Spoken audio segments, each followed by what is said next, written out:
porque o presidente Jair Bolsonaro apresentou uma notícia-crime ao STF contra a presidente do PT, Gleisi Hoffmann, e Luiz Inácio Lula da Silva por crimes praticados contra a honra do chefe do Executivo. No ofício encaminhado pelo Ministério da Justiça, foi apresentado um vídeo de um comício petista no Complexo do Alemão, em outubro deste ano, onde Lula teria atribuído a Bolsonaro a responsabilidade pelo assassinato da vereadora Marielle Franco. Além disso, o presidente eleito associou o chefe do Executivo a milicianos. A representação ainda informa que Gleisi publicou nas redes sociais que Bolsonaro seria o mandante do assassinato de um apoiador de Lula, morto por um homem que supostamente apoiava o atual presidente. E aí, Fiuza, sua análise sobre essa notícia-crime aí apresentada pelo presidente Bolsonaro ao STF contra a presidente do PT, Gleisi Hoffmann, e Lula por crimes contra a honra. Ô Paulo, a gente não vai dourar a pílula aqui, né? Nós estamos num estado de comédia, de triste comédia. O presidente Bolsonaro acionando o STF. O STF se declarou inimigo do presidente Bolsonaro. O STF, segundo uma matéria da Folha de São Paulo, que eu nunca vi desmentida, o Alexandre de Moraes era o principal algoz do presidente Bolsonaro. O ministro Alexandre de Moraes determinou censura à emissora Jovem Pan, obrigando a dizer que o Lula era inocente.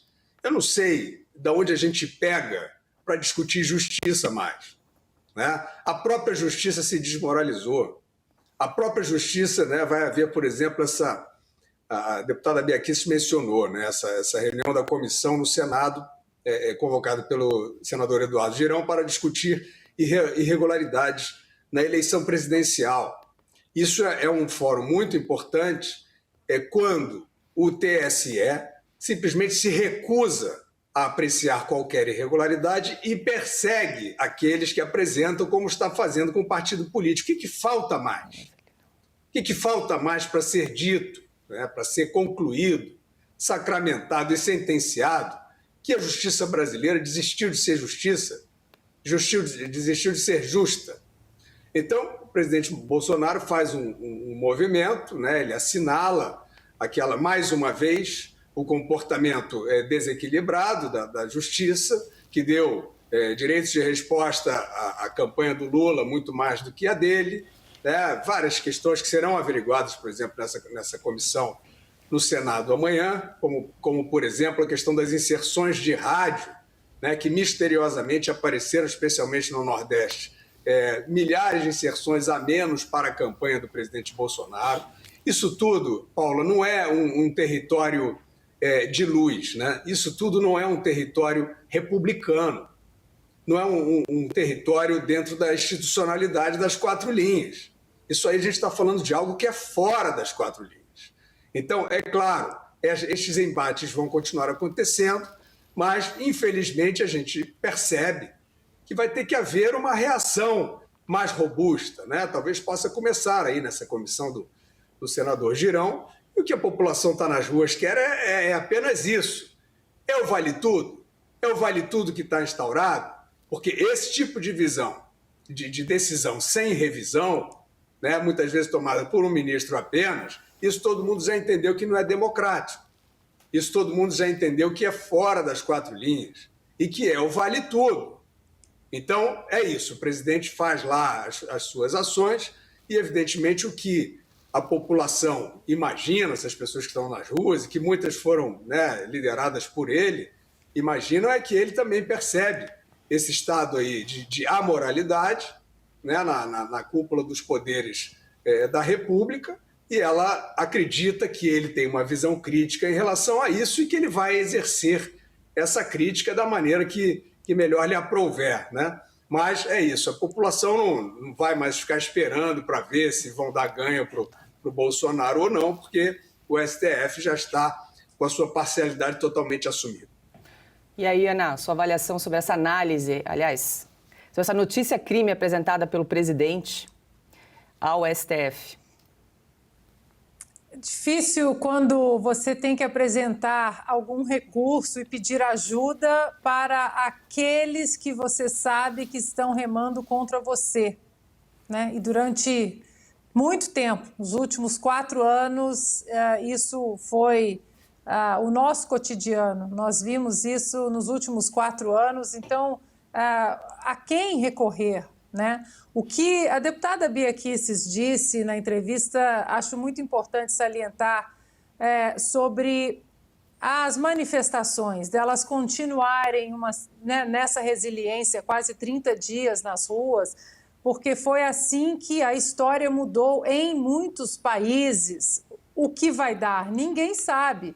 Mas uma coisa é fato, Paula, pior do que já está, não tem mais condição, né? Não tem mais como descer além desse fosso que nós já estamos.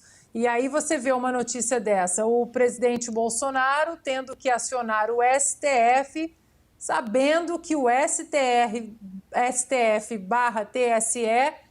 eles acabaram se tornando uma extensão dos partidos políticos de oposição ao próprio presidente. Então, o fato é que onde nós estamos, né, nessa altura do campeonato, com o povo, o presidente Bolsonaro, os partidos aliados, todos jogando dentro da Constituição, das 4 linhas. O presidente, tanto é que está acionando o STF, seguindo exatamente o rito acusatório, o rito de reclamação, né, constitucional, institucional, enquanto isso o outro lado dá de ombros para a Constituição, para a nação e ainda chama os manifestantes de golpistas. Então, esse ponto da entrevista da Bia Kicis eu achei muito importante, Paula. O que vai dar? Ninguém sabe, mas os ucranianos ficaram nas ruas, muitas pessoas, né, ao longo da história, milhões de pessoas ficaram nas ruas esse tempo todo, exatamente por chegar num ponto onde nós estamos, que é aquele que, infelizmente, ficar pior do que isso, acho que é só se o comunismo tomar de vez o nosso país, que não é um futuro assim tão lá distante. A Ana Guilherme tem razão, né? Não adianta pedir ao seu carrasco aí que ele te trate bem. Lembra os processos de Moscou, né? A mesma coisa, o regime soviético chefiado pelo Stalin resolvia prender e matar alguém e o réu tinha de quê? De apresentar um pedido de perdão ao Stalin. Claro que não será atendido. O Supremo deixou de ser um tribunal para ser um partido. Nós vamos ver agora se o Congresso realmente faz o que o povo quer. O povo está mostrando nas ruas o que quer. Não há manifestações em sentido contrário. O povo se está apelando aos militares para que tentem resolver essa situação, porque começa a prevalecer a descrença no Legislativo. É importante, senão o povo estaria se manifestando diante do Legislativo. Se os deputados e senadores não recuperarem essa confiança popular, eles estarão assinando a própria sentença de morte política. É bom que eles se antecipem. Os que estão saindo já veem as coisas de outra forma, mas os que estão chegando, eleitos agora, é bom que eles saibam que pode sim ocorrer a morte política imediatamente após uma vitória. É só você decepcionar o eleitorado. Eles que tratem de refletir o pensamento popular nas suas ações, porque serão engolidos pela história e não figurarão nesses livros que vão contar a história do Brasil nestes tempos, nem em asterisco. Acordem e ouçam o que está dizendo com muita clareza o povo brasileiro.